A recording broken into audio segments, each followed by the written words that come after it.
Hi everyone, Tom Wolf here, and in this video I'm going to be showing you how to create this percussive arpeggiated synth in U-he Diva.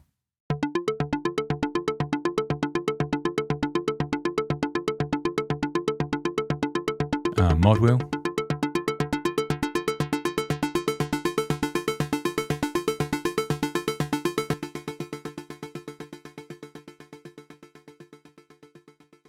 Okay, so as you can hear there, we've got this kind of like clicky, melodic, percussive, arpeggiated synth that's really good for just adding a kind of rhythmic quality to tracks. So I'm going to show you how I created this. This is a preset called Just a Touch, and it's from my new soundbank Voltis for U-he Diva. It's going to be quite a quick video because there's not a lot of depth to sound, but I'm going to be creating it completely from scratch in this one. So let's have a look at it. Okay, so I've dialed up an initialized preset in Diva, which has just got the basic mini Moog modules in it. So first thing we're going to do is we're going to change our oscillator to a DCO, and then we're going to change the sawtooth to a square. Okay, so quite a basic square wave there. The next thing I'm going to do is I'm going to switch on the arpeggiator, because when I'm dialing in arpeggiated sounds, I like to hear how they're going to sound in context. So I'm going to switch on the ARP down here, and I'm going to change the clock to 1/16. So we're going to keep the mode set to up so that we're going to be playing up the scale. We're going to have the octave set to 1. We're going to keep the progression set to serial, and I'm going to switch the restart to 4. Now you don't necessarily have to do this, but the restart is a really good function that allows the arpeggiator in Diva to restart after a certain number of notes. So when we've got it set to restart after 4 notes, that works really well for when we're playing in a 4/4 time. So you can alter that if you're playing in different times, and it's nice to just sort of keep it moving with the track. So this is how it sounds with the arpeggiator on. Okay, so quite unruly. So what I'm going to do is I'm going to set up our envelopes. So I'm going to move these to analog. And then in envelope 1, which is controlling our amplitude, I'm going to turn the attack all the way down to 0 because we want a really kind of clicky start. I'm going to turn the release off. I'm going to turn the sustain off. So now we're getting a much quicker kind of arpeggiator there. Maybe give it a little bit more decay there, to about 27. And I'm going to give it a little bit of velocity control as well. So that just means that the harder you play, the louder the sound's going to be. So now we've got that. I'm going to set up my sub oscillator as well, because that's quite a kind of bright sound. So I'm going to set the sub oscillator to a pulse. I'm going to turn that up. I'm going to have that about there. So just bringing in a little bit of kind of depth. Okay, so next I'm going to set up the filter. So we're going to change our VCF to a multi-mode filter.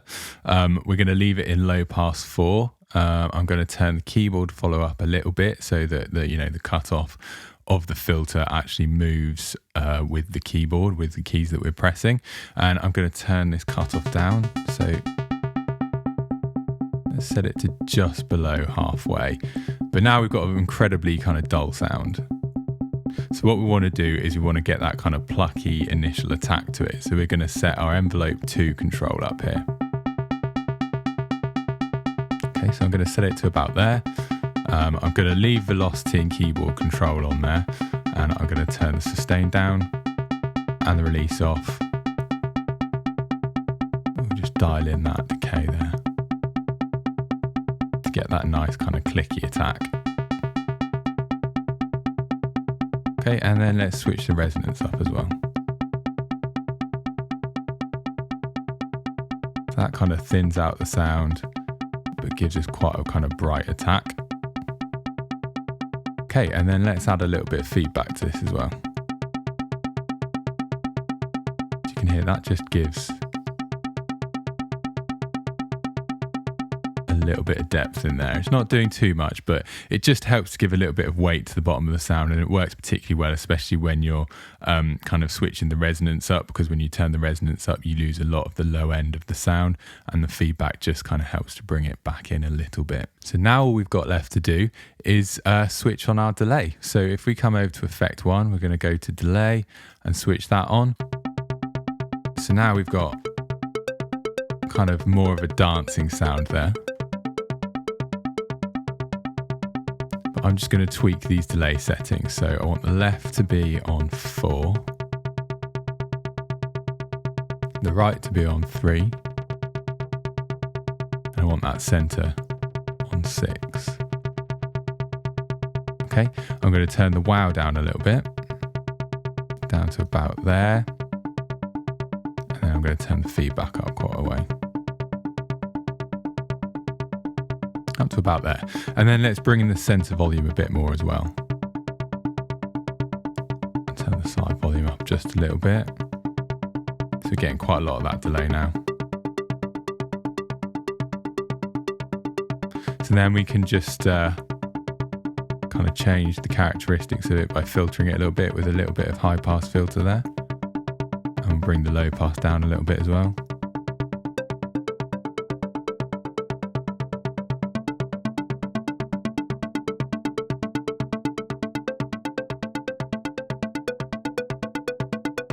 Okay, so there's still one thing that we're missing, and that's our mod wheel.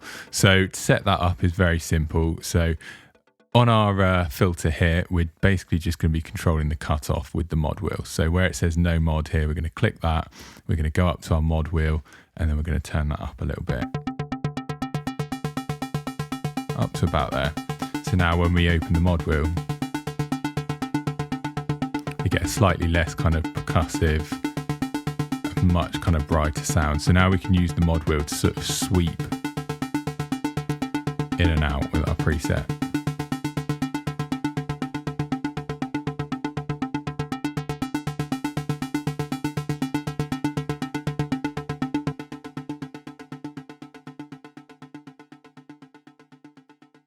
Okay, so there you have the preset Just a Touch from my soundbank Voltis.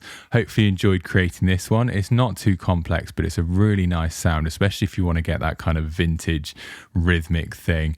You know, this soundbank is kind of cinematic in nature, and this works with that sort of vintage feel. It's got a kind of Cliff Martinez sort of sound to it, or like, you know, Tangerine Dream, their score for Thief, that kind of thing, where you use a rhythmic synth for that kind of intensity.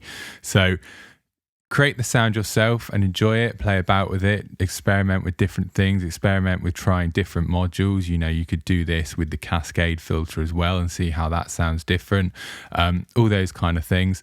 Hopefully you've enjoyed the tutorial. If you do want to hear more of these tutorials, then either subscribe to my YouTube channel or click the link below where it will take you to my website and you can sign up to receive these tutorials straight to your inbox.